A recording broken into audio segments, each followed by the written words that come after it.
राष्ट्रवादी काँग्रेस पक्षाचं चिंतन शिबिर जे आहे महाराष्ट्रातल्या उपराजधानीत अर्थात नागपूरमध्ये आज पार पडतंय। आपल्यासोबत थेट राष्ट्रवादी काँग्रेस पक्षाचे राष्ट्रीय अध्यक्ष आणि राज्याचे उपमुख्यमंत्री असलेले अजित पवार आपल्याशी संवाद साधतात आहेत। अजित पवार जी चिंतन शिबिर नागपुरात घेत आहे। खरं तर विधानसभेच्या निवडणुकीत याच विदर्भामध्ये तुम्ही 8 उमेदवार दिलेले होतात, त्यापैकी 7 उमेदवार दिलेले होतात, 6 उमेदवार तुमचे जिंकलेले आहेत।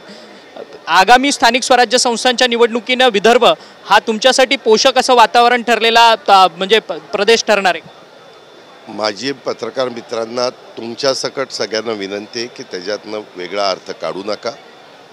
आम्ही मागचं अधिवेशन हे शिर्डीला घेतलेलं होतं, उत्तर महाराष्ट्रामध्ये तो परिसर येतो, ह्यावेळेस विदर्भात घेतलेलं आहे। पुढच्या वेळेस आणखीन कुठल्या पश्चिम महाराष्ट्रात किंवा आणखीन कुठं घेऊ। हे चिंतन शिबिर घेण्यामागचं कारण मी पण अनेक शिबिरं केलेली आहेत, काँग्रेसमधली केलेली आहेत, मागे राष्ट्रवादी आम्ही सगळे एकत्र असताना ती केलेली आहे।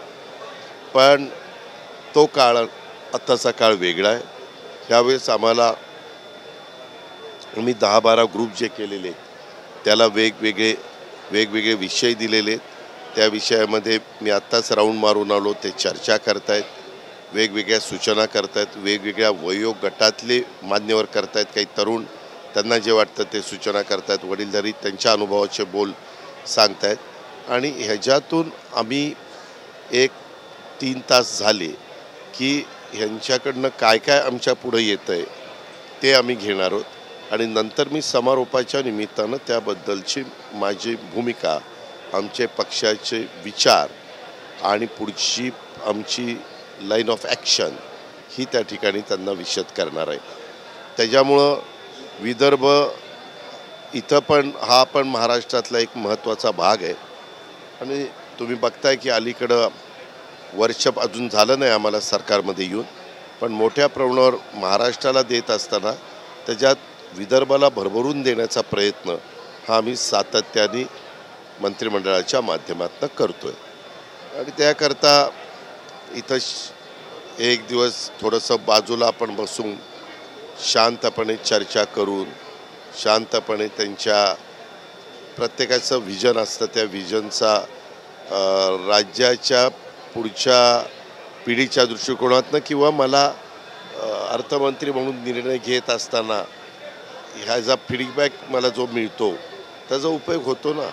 शहरीकरण मोठ्या प्रमाणावर होतं आहे, ग्रामीण भाग शहरी भाग आता जवळपास 50% झाला आहे। पुढं काही वर्षातच तो 55-45 होईल, पुढं 40 ग्रामीण आणि 60 शहरी होईल, हे चालत राहणार आहे। त्याच्यामुळं त्या सगळ्या प्रश्नाच्या संदर्भात नवीन जनरेशनची पण काय अपेक्षा आहे ते ह्या निमित्तानं जाणून घेण्याचा प्रयत्न आमचा आहे। दादा, या महाराष्ट्र राज्यात असं म्हटलं जातं की जो विदर्भावरती राज्य करतो तो या संपूर्ण राज्यावरती राज्य करतो। ज्या पद्धतीने आता तुम्ही चिंतन शिबिर नागपुरात करतायत विदर्भात, असं नाही आहे। शेवटी मॅजिक फिगर ही महत्त्वाची आहे। तुम्ही मॅजिक फिगर कुठल्या भागातनं निवडून आणताय तो त्या राज्यावर राज्य करणार। जसं एक काळ असा होता, उत्तर प्रदेशमधनं आलेला खासदार हा देशाचा पंतप्रधान व्हायचा, का तर तिथं 85 संख्या होती, 543मध्ये 85। आता तो काळ राहिलेला नाही आहे। आपण जरी वाराणसीमधनं नरेंद्र मोदी साहेब निवडून आलेले येत आहेत तरी ते मूळचे गुजरातचे, गुजरात राज्य खासदारांची संख्या किती आहे काय तुम्हाला माहिती आहे। तर असं काही नसतं, ज्याच्यात कर्तृत्व, नेतृत्व, कौशल्य, संघटन आणि देशातल्या मतदारांची नाडी ओळखणं हे ज्याला जमतं तो यश मिळून जातो। दादा, हल्ली राज्यातलं जे समीकरण आहे सामाजिक सलोखा बिघडताना पाहायला मिळतोय का? राज्यकर्ते म्हणून तुमची प्रामाणिक भूमिका काय? कारण की विरोधक म्हणतात की जी आरक्षणाची 50%ची मर्यादा आहे ना ती ओलांडली पाहिजे म्हणून। मी तुम्हाला माझं तुम्ही बीडचं भाषण ऐकलं असेल, पुण्याचं भाषण ऐकलं असेल, आज पण मी माझं समारोपाचं भाषण करणार आहे। एक गोष्ट खरी आहे, आपल्याकडं शिवशाहू फुले आंबेडकरांची विचारधारा आणि त्यांनी विणलेली वीण इतकी मजबूत आहे, त्याला कुणी धक्का पोचू नये, ठेच लावण्याचा प्रयत्न करू नये, महाराष्ट्र ते सहन करणार नाही. त्याच्यामुळं महाराष्ट्रामध्ये शिवशाहू फुले आंबेडकरांच्या विचारधारेवर चालणारे पक्षच त्या ठिकाणी टिकतील असं माझं स्पष्ट मत आहे. आणि आज काही जण त्याच्यातनं वेगवेगळ्या पद्धतीनं राजकारण करण्याचा प्रयत्न करत आहेत. काहींनी जबरदस्त सपाटून मार विधानसभेला खाल्ल्यामुळं ह्याचा काही ॲडव्हान्टेज घेऊन आपल्याला राजकीय फायदा उठवता येतो का काय, अशाही प्रकारचा प्रयत्न काही जण करतायत. हे दुर्दैव आहे. ह्याच्यात आमचं सतत हीच भूमिका आहे, ज्याला जे मिळतं आहे त्याला मिळत असताना त्याच्या तोंडातला घास काढून दुसऱ्याला कुणाला मिळू नये. परंतु ज्याचा हक्क आहे त्याला त्याचा अधिकार मिळाला पाहिजे, हक्क मिळाला पाहिजेत. त्यांना त्यांचे जे काही त्यांच्या मागण्या आहेत त्या पूर्ण झाल्या पाहिजे. दादा, 50% आरक्षणाची मर्यादा वाढवली पाहिजे का? तुम्ही जसं म्हणतात की वाढवली ना. मधी पंतप्रधानांनी EWSला 10% आरक्षण दिलं. त्याच्याकरता पार्लमेंटमध्ये बिल पास केलं. घटनेमध्ये काही थोडंसं तिथं दुरुस्ती केली का नाही, म्हणूनच ते आलं ना. ते तर आपल्या 52% असणाऱ्या आरक्षणाच्या व्यतिरिक्त जाऊन ते आहे. पण ते का टिकलं की ते ज्या लोकांना गरीब आहेत, EWS इकॉनॉमी विकर सेक्शन आहेत, पण ते कुठल्याही समाजाचे असू द्या त्यांना आरक्षण मिळत नाही. पण दुर्दैवाने ते आज पिछडे राहिलेले आहेत. त्यांना पुढं आणण्याच्या करता ते आरक्षण दिलं आणि ते टिकलं. त्याच्यामध्ये कुठं काय अडचण आली? छगन भुजबळ म्हणतात की जो मराठा OBC वाद निर्माण होतं, ज्याच्यामध्ये बीडमध्ये जे काही दंगल झाली ती सगळी शरद पवारांच्या पक्षातल्या आमदारांनी, काही आमदारांनी घडवून आणली, त्यांचा सहभाग होता, असं थेट छगन भुजबळ हल्लाबोल करतात आहेत. काल नागपुरातच त्यांनी हे विधान केलं. काल मी त्यांचं स्टेटमेंट वाचलं. आज सकाळी ते इथं आल्यानंतर त्यांचे त्या बाजूला होते, मी ह्या बाजूला होतो. मी लंच नंतर आमचा आज समारोप झाल्यानंतर नक्की त्यांचं त्याबद्दलचं काय मत आहे ते मी जाणून घेणार. परंतु राजकारणातला स्तर खालच्या स्तरावरती जातोय का? टीका टिप्पणी नुसती खालच्या स्तरावरती होते. दादा, जयंत पाटीलांबरोबर तुम्ही देखील अनेक वर्ष काम केलेलं आहे. आमदार गोपीचंद पडळकर हे तुमच्यावरती कधी काही टीका करणारे होते. आता जयंत पाटलांवरती खालच्या स्तरावरती टीका होते. कुठल्याही व्यक्तीनं पातळी सोडून बोलू नये. प्रत्येकाने तारतम्य ठेवलं पाहिजे. अरेला कार्य सगळ्यांनाच करता येतं, सगळ्यांना सगळ्या प्रकारची भाषा वापरता येते. पण ती आपली संस्कृती नाही आहे, ती आपली परंपरा नाही आहे, ती आपल्या वडीलधाऱ्यांची आपल्याला शिकवण नाही आहे.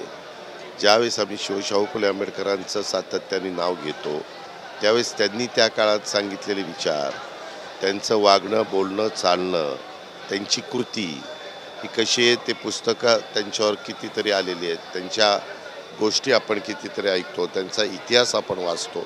आणि त्याच्यामुळं सगळ्यांनी ह्याबद्दल निश्चितपणे काही बंधनं पाळलीच पाहिजे. दादा, राज्याच्या राजकारणात 2 ठाकरे एकत्र येतात आहेत.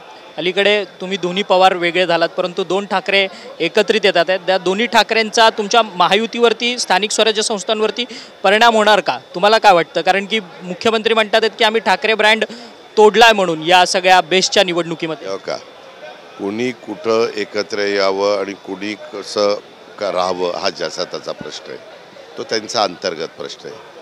त्याच्यात आम्ही नाक खुपसायचं, म्हणजे मी तरी नाक खुपसायचं काही कारण नाही.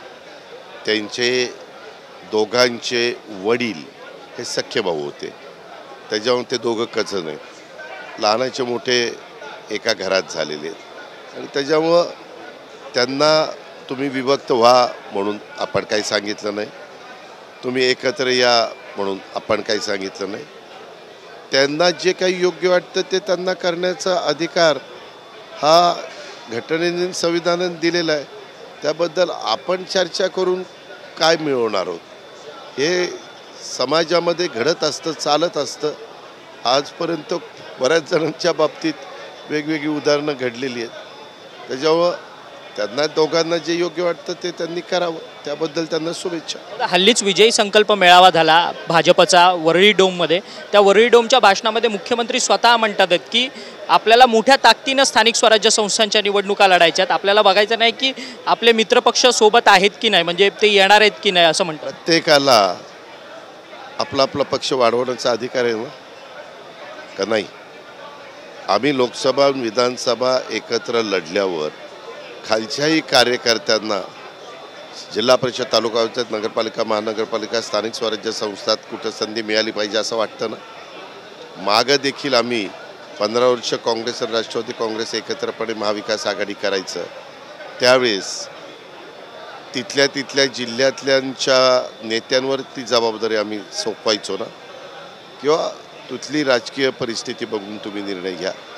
त्याच्यावर प्रत्येकजण उद्या एकनाथराव शिंदेसाहेब पण म्हणणार की आपला पक्ष वाढला पाहिजे, जास्तीत जास्त जागा मिळाल्या पाहिजे. तीच गोष्ट देवेंद्रजी म्हणणार, तीच गोष्ट मी म्हणणार, समोरच्या बाजूला उद्धवजी म्हणणार, पवारसाहेब म्हणणार, काँग्रेसवाले म्हणणार, चालूतच राहणार. एकला चलोरेचा नारा स्थानिक स्वराज्य संस्थांच्या निवडणुकीने तुमच्याकडनं होणार का काही ठिकाणी तरी, किंवा तुमच्यावरती दबाव आला भाजपचा तर? त्या संदर्भामध्ये आज तरी निवडणुका नाहीत. निवडणुकीच्या वेळेस योग्य पद्धतीनं योग्य निर्णय महायुती म्हणून आम्ही घेऊ. तुमच्यावरती कुरडू प्रकरणामध्ये महत्त्वाचं म्हणजे गेले 10 दिवस तुमच्यावरती त्या एका व्हिडिओबद्दल टीका होत होती. प्रेम दाखवलं ना, तुझ्या चॅनलनी, इतरांच्या चॅनलनी दाखवलं.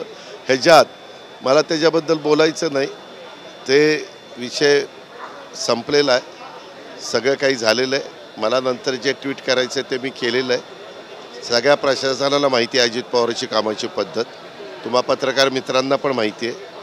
मी सकाळी 6:30 वाजल्यापासून काम करणारा मी एकमेव माणूस आहे आणि मला आवडतं काम. त्याच्यामुळं ठीक आहे, काही बाबतीमध्ये मीडियानी काय दाखवावं, कुणाला मीडियानी काम न करता उचलावं आणि कुणाला काम न करता मीडियानी खाली आणावं, हा अधिकार आपल्याला संविधानाने, घटनेने दिला आहे. प्रश्न, तुम्ही माध्यमांवरती हे सगळं म्हणतात की माध्यमं दाखवतात कोणाला वर आणायचं, खाली आणायचं, परंतु तुमचा हा कुरडूचा ज्यावेळेस प्रकरण झालं त्यावेळेस अनेक भाजपच्या कार्यकर्त्यांनी, नेत्यांनी देखील सोशल मीडियावरती अनेक पोस्ट लिहिलेले होते. तुमच्या मित्रपक्षाकडनंच तुमचं खच्चीकरण होतं. नो कॉमेंट्स, आम्हाला आमचा संसार करू द्या चांगला, नो कॉमेंट्स. धन्यवाद दादा, तुम्ही आमच्याशी बातचीत केली. राष्ट्रवादी काँग्रेस पक्षाचे राष्ट्रीय अध्यक्ष आणि राज्याचे उपमुख्यमंत्री असलेले अजित पवार यांनी आपल्यासोबत दिलखुलासपणे या सगळ्या संदर्भातली चर्चा केलेली आहे. आगामी स्थानिक स्वराज्य संस्थांच्या निवडणुकीमध्ये राष्ट्रवादी काँग्रेस पक्ष फिनिक्स पक्षाची भरारी घेईल असा विश्वास जो आहे तो अजित पवारांनी आपल्याशी बोलताना व्यक्त केलेला आहे. व्हिडिओ जर्नलिस्ट रोहनसह अक्षय मंकणी, TV9 मराठी, मुंबई.